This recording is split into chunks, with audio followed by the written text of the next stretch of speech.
Ézéchiel donc, chapitre 37.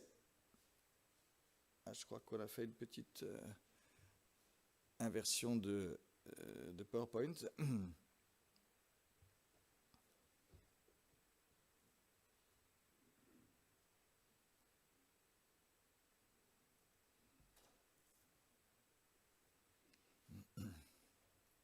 Voilà.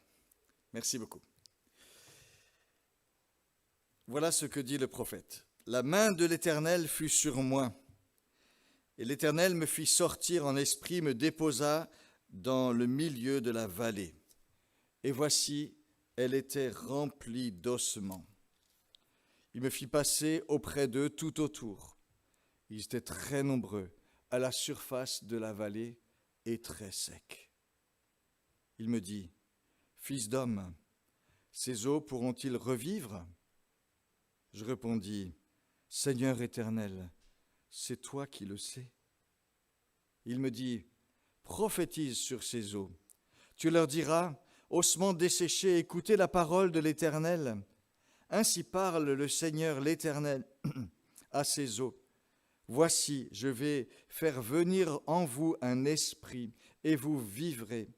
Je placerai sur vous des nerfs, je ferai pousser de la chair sur vous, je vous recouvrerai de peau, je mettrai en vous un esprit, vous vivrez, et vous reconnaîtrez que je suis l'Éternel. Je prophétisai selon l'ordre que j'avais reçu. Et comme je prophétisais, il y eut un bruit, et voici un frémissement. Les os s'approchèrent les uns des autres. Je constatai qu'il y avait des nerfs sur eux. La chair se mit à pousser, et la peau les recouvrit par-dessus. Mais il n'y avait pas en eux d'esprit. Et il me dit, prophétise et parle à l'esprit. Prophétise, fils d'homme, tu diras à l'esprit, ainsi parle le Seigneur. Esprit, viens des quatre vents, souffle sur ces morts et qu'ils revivent. Je prophétisai selon l'ordre qu'il m'avait donné. Et l'esprit vint en eux. Ils reprirent vie. Ils se tinrent sur leurs pieds. C'était une très, très grande armée. Il me dit, fils d'homme, ces ossements, c'est toute la maison d'Israël. Voilà qu'ils disent, mais nos os sont desséchés, notre espérance est évanouie, nous sommes perdus. Eh bien, prophétise et tu leur diras, ainsi parle le Seigneur l'Éternel, voici que j'ouvre vos tombes, je vais vous faire remonter de vos tombes, ô mon peuple, je vais vous faire revenir sur le territoire d'Israël, et vous reconnaîtrez que je suis l'Éternel, lorsque j'ouvrirai vos tombes, que je vous ferai remonter de vos tombes, ô mon peuple. Je mettrai mon esprit en vous, et vous vivrez. Je vous rétablirai sur votre territoire, et vous connaîtrez que moi, l'Éternel, j'ai parlé et agi, oracle du Seigneur. Et puis je lis un deuxième texte, un verset simplement d'un extrait d'un discours de Jésus, dans Jean 6, verset 63. C'est l'esprit qui vivifie. La chair ne sert de rien. Les paroles que je vous ai dites sont esprit et vie.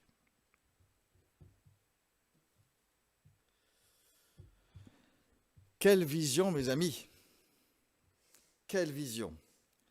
Une vallée de cadavres, une vallée remplie d'ossements.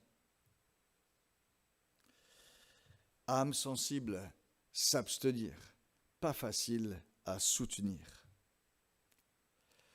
Le livre d'Ézéchiel s'était ouvert de bien plus belle manière que celle-là. Le début du livre d'Ézéchiel était une vision de la gloire de Dieu. D'abord sur les rives du fleuve Kébar, en Babylonie, où était exilée une partie du peuple d'Israël. Et une semaine plus tard, le prophète reçoit dans une vallée une autre vision de cette gloire de Dieu comme une confirmation de la première.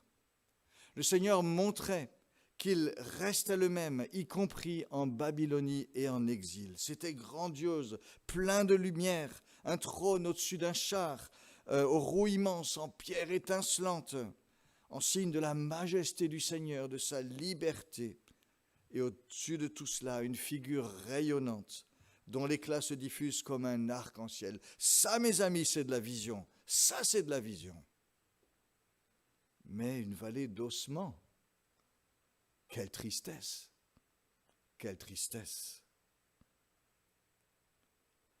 Et pourtant, Ézéchiel a bien reçu les deux visions. Il a vu la vallée de la gloire et la vallée des ossements, celle des squelettes décharnés. Le Seigneur est le Dieu des deux vallées. Ce n'est pas une contradiction, c'est au contraire un message d'espérance. Dans la première vision, celle de la gloire de Dieu, le Seigneur apparaît comme le grand Dieu qui maîtrise tous les éléments, qui les domine de sa grandeur, de son éclatante liberté. Il est ce Dieu majestueux, au-dessus de tout, dans une lumière inaltérable. Et il ne faut jamais oublier cette majesté unique du Seigneur lorsque nous pensons à lui. Le monde créé, l'univers nous donne déjà un ordre de grandeur en nous disant que nous pouvons être dépassés totalement par l'œuvre de Dieu. Mais face à Dieu, c'est le monde lui-même qui devient petit.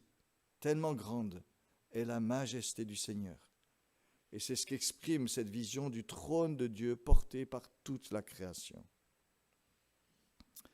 Mais dans l'autre vision, celle des ossements, ce même Dieu se dévoile comme le Dieu attentif à la misère humaine, la plus extrême. Une vallée remplie d'ossements, très nombreux, complètement secs. L'image d'un peuple mort, à l'espérance cassée. Mais cela aussi, Dieu le voit. Voici, dit le Seigneur, le Très-Haut, dont la demeure est éternelle, dont le nom est saint. J'habite dans les lieux élevés, dans la sainteté. Mais je suis aussi avec l'homme contrit et humilié, afin de ranimer les esprits humiliés, afin de faire revivre les cœurs contrits. Nous pouvons nous aussi, dans notre vie, connaître une vallée ou l'autre, des moments d'exaltation, de victoire où tout est magnifique, d'autres moments au contraire où tout semble beaucoup plus bloqué, compliqué, sans issue, et on se découvre un peu sclérosé, sec. Mais dans chacune de ces vallées, le Seigneur est là et s'intéresse vraiment à nous, à son peuple. Le peuple d'Israël en exil est un peuple totalement brisé. Ces hommes, ces femmes, ces enfants ont subi le traumatisme de tout perdre du jour au lendemain. On les a contraints à se déraciner, à marcher des jours, des semaines, avec pour tout souvenir l'image de leur maison ou de leur ferme dévastée. Ils ont tout perdu, leurs biens, leurs propriétés, leur pays, leur dignité, leur identité. Dans les plaines de Babylone, ils sont des survivants plutôt que des vivants. Tout ce qui faisait leur joie n'est plus. Pendant 10 ans, ils ont reçu ici ou là des nouvelles de Jérusalem. Et certains ont entretenu les espoirs les plus fous. Mais ce n'a pas duré. 10 ans après la première déportation, les Babyloniens sont revenus à la charge. Et cette fois-ci, ils ont totalement détruit Jérusalem, brûlé le temple, déporté le reste de la population. Plus de rois, plus de peuple, plus de culte. Ils apprennent aussi que des peuples voisins s'apprêtent à s'emparer des terres et de leur pays. C'en est fini de tout ce qui faisait leur vie. Alors ils disent, nos eaux sont desséchées, notre espérance est détruite, nous sommes perdus. Cette plainte, malheureusement, a traversé les siècles, nous le savons. Elle se dit malheureusement dans toutes les langues. C'est le soupir de tous les déracinés, les expatriés sans foyer, qui chaque matin se demandent qui ils sont, dans un monde qui tourne sans eux et dont ils se sentent exclus. Mais nous découvrons dans ce livre d'Ézéchiel que le Seigneur garde un message pour son peuple, à l'espérance brisée. Et les chapitres 34 à 37 d'Ézéchiel annoncent vraiment un avenir qui sera donné par Dieu à ce peuple sans espoir.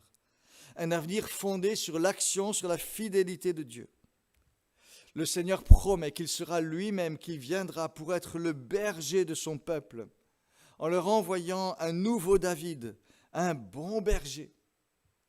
Il promet qu'il fera une alliance de paix avec eux, qu'il les fera habiter en sécurité, dans un pays qui donnera son fruit. Il promet d'anéantir les mauvais desseins des nations qui s'apprêtent à dévorer leur pays. Il fera revenir son peuple, mais plus comme avant, plus pour vivre comme avant. Il fera un peuple nouveau, un peuple purifié, un peuple changé, transformé. Ézéchiel a déjà reçu toutes ces révélations de Dieu. Mais le Seigneur veut vraiment que ce message, on comprenne qu'il s'adresse même à un peuple qui vit une situation bien difficile, qu'il y a un avenir même où on n'en voit plus. Et c'est pourquoi il dit, mais prophétise sur ces eaux. Israël se voit comme des cadavres, mais prophétise sur ce cadavre. Fais encore entendre ma parole d'espérance, même en face d'une réalité qui semble sans avenir. Le constat de départ est quand même bien accablant. Et le prophète doit marcher au milieu d'une vallée entière, pleine d'ossements. Ils sont très nombreux, nous dit le texte. Ils sont aussi très secs, blanchis par le soleil après avoir été dépecés par les bêtes sauvages. Plus la moindre trace de vie, plus le moindre espoir de vie. Ils n'ont pas reçu de sépulture non plus, c'est dégradant. Ces eaux disent non seulement la réalité implacable de la mort, mais ils parlent aussi d'une mort sous le jugement divin. Alors pourquoi donner une vision aussi dure, aussi trash des choses ? C'est une façon de dire d'abord la gravité de la situation. Humainement, elle est sans issue. Mais c'est aussi une façon de rejoindre vraiment le peuple dans ce qu'il ressent, c'est leur ressenti aussi. Ils se voient comme cela. Nous sommes desséchés. Notre espérance s'est évanouie. Nous sommes perdus. Et ça peut nous arriver parfois à nous aussi de nous sentir vraiment bien loin de l'espérance. Une limitation qui s'impose à nous, brutale, définitive. Un mal-être dont on ne voit pas vraiment le bout. Une situation où humainement on ne voit vraiment pas ce qu'on peut faire. Certains se trouvent aussi dans ce genre d'impasse au niveau spirituel. Paul parle en Romains 7 de celui qui essaye de se faire une vie juste par ses propres forces. Et arrive le moment où on se découvre face à ses limites, face à ses incapacités criantes. On veut faire le bien, on tombe dans le mal qu'on ne veut pas. Et c'est alors le cri, mais misérable que je suis, qui me délivrera ? Tant de situations où on peut vivre quelque chose qui ressemble aussi à cela. Et la vision que reçoit Ézéchiel invite à la lucidité. Il faut regarder cette vallée d'ossements, mais cette vision nous dit aussi que le Seigneur sait ce que nous vivons. Il comprend vraiment et il part de là où nous sommes pour nous apporter une espérance. Et voilà pour le prophète Ézéchiel que retentit une question. Fils d'homme, est-ce que ces ossements pourront revivre ? À la fois belle question et redoutable question. Car que peut dire ? Que peut faire un fils d'homme devant un désastre aussi définitif ? Mais en même temps, c'est le Seigneur qui a posé la question. S'il regarde, lui, cette vallée de mort, on se dit qu'on ne peut pas simplement en rester à une perspective humaine. Mais quel écart à franchir entre ce que l'on voit et ce qui ferait renaître l'espoir et la joie. Fils d'homme, ces eaux pourront-ils revivre ? À la question du Seigneur, Ézéchiel répond, Seigneur éternel, c'est toi qui le sais. C'est toi, Seigneur, qui le sais. Une réponse humble, une réponse respectueuse. Respectueuse du Seigneur, c'est toi qui sais. Respectueuse aussi, me semble-t-il, de la situation. La réponse reste ouverte sur ce que Dieu peut faire, mais elle confesse aussi les limites humaines. Et c'est une façon de dire, Seigneur, c'est toi seul qui as la mesure d'une question aussi immense. Toi seul es à la hauteur d'un tel besoin. Seigneur Dieu, c'est toi qui le sais. Certains interprètent cette réponse d'Ézéchiel comme un manque de foi. La vraie foi, disent-ils, n'existe que si elle proclame déjà toute victoire acquise. Y a-t-il des ossements ? Mais Seigneur, par la puissance de ta vie, de ta toute-puissance, je proclame la vie sur ces ossements morts. Une telle formule, avec sa saveur triomphaliste, place l'homme de foi au-dessus de la situation. Ézéchiel, lui, a parcouru la vallée d'ossements. Il préfère s'en remettre au Seigneur. Seigneur, c'est toi qui sais. Toi seul, tu es à la mesure de la situation. Je me souviens des jours qui ont suivi le massacre du Bataclan à Paris en novembre 2015. Le lundi, j'étais allé faire un tour de quartier là où avaient eu lieu toutes les fusillades sur les terrasses devant le Bataclan. Et je me souviens qu'on se sentait tous tellement petits, écrasés devant l'immensité, l'incompréhensible de ce qui était arrivé. Et que dire d'autre que ce genre de prière qui remet tout au Seigneur, de dire « Mais Seigneur, toi tu sais ». C'est tout ce qu'on peut prier dans ces cas-là. Nous ne sommes pas à la mesure de toutes choses. Certaines choses appartiennent au Seigneur et à lui seul. Ézéchiel, me semble-t-il, nous laisse aussi cette prière qui s'ouvre à Dieu et à son action, mais qui reconnaît que certaines choses n'appartiennent qu'à Dieu. Il nous faut certes savoir saisir les promesses de Dieu, c'est vrai, mais parfois c'est au Seigneur et à lui seul que nous nous en remettons. Éternel Seigneur, toi, tu sais. Mais c'est alors qu'Ézéchiel découvre émerveillé qu'il reste une parole, même pour ses ossements desséchés. C'est pas lui qui en a l'initiative, c'est Dieu qui la lui donne et qui invite le prophète à s'en faire le relais. Prophétise sur ces eaux, parle de ma part sur ces eaux, proclame, parle, car mes projets ne sont pas épuisés même en face de ces ossements-là. Cette armée de cadavres, ces eaux brûlées par le soleil ne me réduisent pas au silence. Ma parole peut encore se faire entendre. Et c'est une parole créatrice, une parole recréatrice. Et quelle est-elle, cette parole ? C'est la promesse d'un souffle de vie. Je vais faire entrer en vous un souffle et vous vivrez. C'est une promesse de chair, de nerf, une promesse d'expérimenter que le Seigneur est encore le Dieu qui donne la vie. Et ça, c'est tellement beau. C'est tellement beau. Là où nous n'avons plus de mots, Dieu garde, lui, une parole. Dieu garde des ressources de grâce et de vie là où plus rien ne semble possible de notre côté à nous. Il garde des possibilités là où humainement les choses semblent tellement épuisées. Et c'est pourquoi nous sommes invités, nous aussi, comme Ézéchiel, à continuer à proclamer le message de l'espérance, le message de l'amour de Dieu pour tous, d'un amour qui ne se décourage pas, qui ne faillit pas devant les limites humaines, le message de ses promesses qui subsistent. Prophétise sur ces eaux et dis-leur. Et c'est ainsi qu'Ézéchiel se fait fidèlement le porte-parole de ce message. Et il découvre émerveillé que Dieu agit, l'action de Dieu accompagne sa parole. Un bruit, un frémissement, les eaux se rapprochent, se couvrent de peau. Et Ézéchiel constate tout ébloui de cela dans la vision que Dieu lui donne. Et Dieu l'assure vraiment de cette façon, que vraiment il agira conformément à sa promesse. Et l'histoire plus tard le confirmera, car Dieu en effet fera revivre son peuple, Dieu en effet le relèvera, Dieu en effet le fera revenir de l'exil et lui donnera un avenir. Alors dans la réalité, ça prendra un peu plus de temps que dans la vision. Dans la vision, il a vu cela se faire immédiatement. Ça a pris du temps dans la réalité.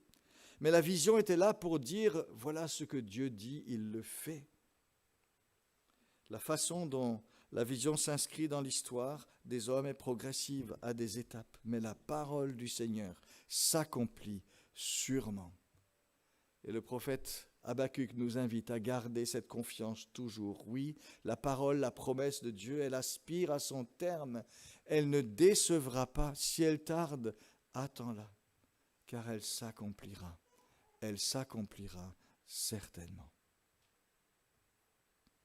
Ézéchiel voit donc ce miracle commencer à s'accomplir sous ses yeux. Mais tout d'un coup, de manière assez surprenante, le processus s'arrête. Ézéchiel a devant lui des ossements qui ont été recouverts de chair, de nerfs, de peau, mais qui restent inertes et sans vie. Et c'est alors que la voix du Seigneur s'élève une nouvelle fois pour inviter à une nouvelle proclamation. Prophétise et dis à l'Esprit. Voilà ce que déclare le Seigneur l'Éternel. Esprit, viens des quatre vents et souffle sur tous ces morts pour qu'ils revivent. Le mot esprit en hébreu est le même que le mot vent et on joue vraiment sur l'image.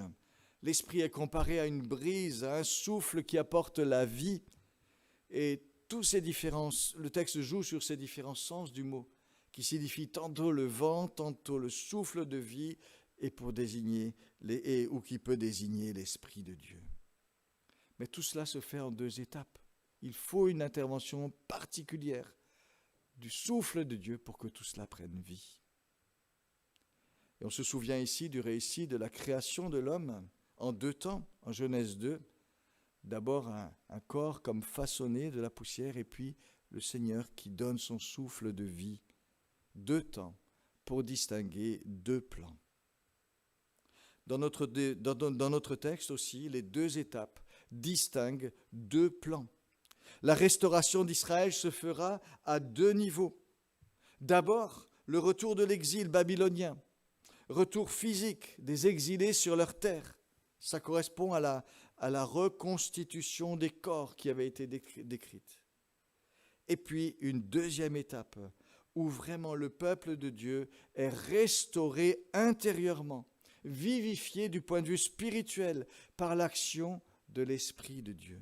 Il faut ces deux étapes. D'abord le retour extérieur et puis ensuite vraiment la vivification intérieure, une vie nouvelle. La première étape, c'est réalisé lors du retour de l'exil à partir de 538 avant Jésus-Christ, par l'édit de Cyrus. Et c'est ce que dit le verset 12. « Je vais vous faire remonter de vos tombes, ô mon peuple, je vais vous faire revenir sur le territoire d'Israël. » Mais la vraie et entière restauration du peuple de Dieu, elle nécessite l'action de l'Esprit de Dieu dans les cœurs. Et cette seconde étape, ce renouvellement spirituel, nécessite que l'on s'ouvre totalement à Dieu. Comment s'est-elle accomplie cette deuxième étape du renouvellement spirituel ? On peut dire qu'elle s'est accomplie partiellement au moment du retour de l'exil et après, pour tous ceux qui, avant Jésus-Christ déjà, ont cherché à marcher fidèlement avec Dieu en Israël. Ils ont été renouvelés vraiment par l'action de Dieu, individuellement, par son esprit. Mais c'est à la Pentecôte, véritablement, que cette action de Dieu a pris toute sa dimension.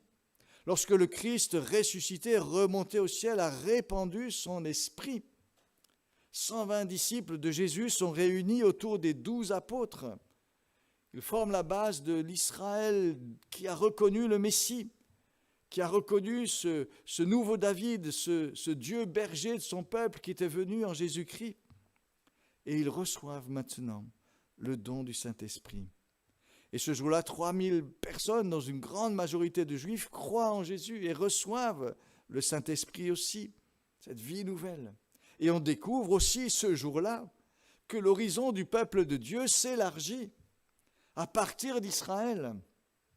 À Jérusalem sont là des Juifs, mais aussi des gens de toutes nations. Et lorsque l'Esprit vient sur le peuple de Dieu, tous les gens qui sont là entendent parler dans leur langue des merveilles de Dieu. Tout s'ouvre et des gens d'autres nations croient en Jésus, se repentent de leurs péchés et reçoivent le Saint-Esprit. Le peuple de Dieu s'ouvre désormais à toutes les nations, Israël compris. Et c'est ce qu'annonce ce texte. Le Seigneur qui fait revenir son peuple en effet sur sa terre, ce qu'il a fait, et le Seigneur qui renouvelle vraiment spirituellement son peuple et qui ouvre à ce moment-là le peuple de Dieu à un horizon tellement plus large encore. Deux étapes pour dire l'accomplissement des promesses de Dieu. Y a-t-il d'autres applications de ce texte ? Certains y lisent le retour d'Israël sur sa terre en 1948, une renaissance hors du commun assurément, mais si on applique ce texte à cette situation, il faut tout intégrer. et se rappeler que le retour sur la terre n'a de sens que s'il prépare et s'il est suivi d'un renouvellement spirituel. Car le retour de l'exil n'était que la première étape. Le projet de Dieu pour son peuple, c'était le renouvellement spirituel. Et c'est ce que nous dit ce texte à nous aussi. Le projet de Dieu, c'est vraiment de nous renouveler, de nous rafraîchir spirituellement, pour nous aussi. Pour entrer pleinement dans le projet de Dieu, il nous faut un renouvellement intérieur, avec des ressources nouvelles qui deviennent et qui ne peuvent venir que de Dieu. Pas d'avenir sans ce renouvellement intérieur. Ézéchiel l'avait déjà compris. Il annonçait le retour de l'exil, mais pas pour recommencer la même histoire qui avait conduit au désastre de l'exil. Je vous donnerai, dit le Seigneur, un cœur nouveau. Je mettrai en vous un esprit nouveau. Je mettrai en vous mon esprit et je ferai que vous viviez selon mes lois, que vous obéissiez à mes commandements pour les appliquer. Israël avait reçu la loi, la parole de Dieu, ses commandements. Mais cette parole, sans les ressources de vie que donne le Seigneur, ne peut pas produire son fruit. Car nos cœurs font de la résistance, et nous le savons très bien. Notre volonté, nos pensées vont si souvent ailleurs que ce que Dieu nous demande. Puis il y a notre faiblesse. Pour apporter vraiment la vie, il faut en plus de la parole que Dieu nous donne, l'action de l'esprit. C'est ce que disait déjà Ézéchiel, c'est ce que dit vraiment ce texte. L'apôtre Paul opposera la lettre qui tue et l'esprit qui vivifie. Qu'est-ce que ça veut dire ? La nouvelle alliance, dit-il, est marquée par l'action de l'esprit qui vivifie. Qu'est-ce que la lettre ? La lettre, c'est ce que devient la parole de Dieu lorsqu'on essaye de l'appliquer simplement avec nos propres forces. Lorsqu'on a fait un code de bonne conduite, une simple norme à respecter, ça c'est la lettre. Quand on fait vraiment de la parole de Dieu quelque chose qu'on essaye d'accomplir soi-même, et elle tue, parce qu'elle met en évidence nos manques, nos défaillances, nos faiblesses. Mais la parole de Dieu devient vie en nous et pour nous par l'action de l'Esprit. Lorsque l'Esprit vient agir en nous, lorsque l'Esprit nous transforme, lorsque l'Esprit vient en aide à nos faiblesses, lorsque l'Esprit produit en nous le vouloir et le faire, lorsque Dieu nous régénère de l'intérieur par son action, lorsque l'Esprit nous donne les victoires que nous n'arrivons pas à avoir par nous-mêmes tout seuls. C'est cela que veut faire le Seigneur pour chacun de ses enfants. Mais pour cela, nous devons régulièrement nous ouvrir à sa présence, nous ouvrir à son action, lui demander son aide, nous laisser façonner par lui, nous laisser renouveler par lui, nous laisser reprendre là où nous avons besoin d'être repris, nous laisser fortifier en cherchant vraiment dans sa présence les forces pour avancer. Aspirer aussi à être équipé par lui, par ses dons, pour pouvoir servir Dieu, servir le prochain. Tout cela, Dieu veut le faire pour son peuple. Je mettrai en vous mon esprit et je ferai que vous viviez selon mes lois, que vous obéissiez à mes commandements pour les appliquer. Que c'est beau cela. Ce n'est pas juste obéissiez à mes lois, appliquez mes commandements. Non, je ferai que vous puissiez le faire. Et c'est comme ça que nous pouvons avancer dans la vie chrétienne. C'est notre seule chance. C'est notre seule chance. La parole dans la foi chrétienne a une importance capitale. Elle dit la pensée de Dieu, elle fixe les normes, les objectifs, les promesses. Mais il serait terrible de n'être que face à une parole, de se retrouver en face d'elle sans d'autres moyens que nos propres ressources personnelles. La parole de Dieu nous fixerait des objectifs, mais nous serions si loin. Elle nous donnerait des normes, mais nous serions incapables de les appliquer. Elle nous éveillerait à l'espérance, mais nous resterions avec nos pesanteurs. Dieu n'a pas voulu cela pour nous. Il a voulu être aussi le Dieu qui nous travaille de l'intérieur, le Dieu qui nous vivifie, le Dieu qui est présent avec nous pour nous accompagner dans tout notre cheminement avec cette parole aussi. Et c'est pourquoi, avec la parole, et pour la faire vivre en nous, il nous a donné son esprit. Alors nous pouvons un peu admirer ici la richesse de Dieu pour nous. Il est comme Père, le Dieu qui fixe les normes, le Dieu qui donne les directives de vie, le Dieu qui fait son plan, qui donne ses promesses. Mais il est aussi venu vers nous comme Fils, et là nous découvrons vraiment que sa parole, elle peut s'incarner. Jésus l'a vécu d'une manière magnifique. Il est aussi par sa mort, pour nous, notre recours pour le pardon. Le pardon est toujours auprès de lui. Il est notre avocat auprès du Père.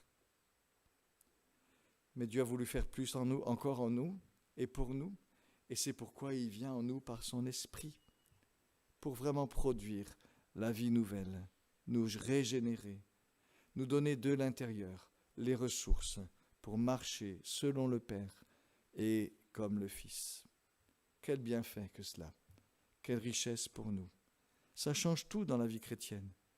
On peut compter sur Dieu face à toute situation pour qu'il crée en nous le vouloir et le faire. On peut compter vraiment sur lui. On peut lui demander à chaque fois qu'on a besoin. Et puis c'est bien de compter les bienfaits à chaque fois qu'il l'a fait pour être encouragé de l'œuvre que Dieu fait dans notre vie. Dieu a demandé à Ézéchiel de s'engager, de prier. Viens, Esprit, viens des 4 vents et souffle sur ces morts afin qu'ils revivent. Ézéchiel l'a fait, comme Dieu le lui a demandé. Et c'est notre part. Nous pouvons prier, nous aussi. Comme Ézéchiel, souffle sur moi, Seigneur.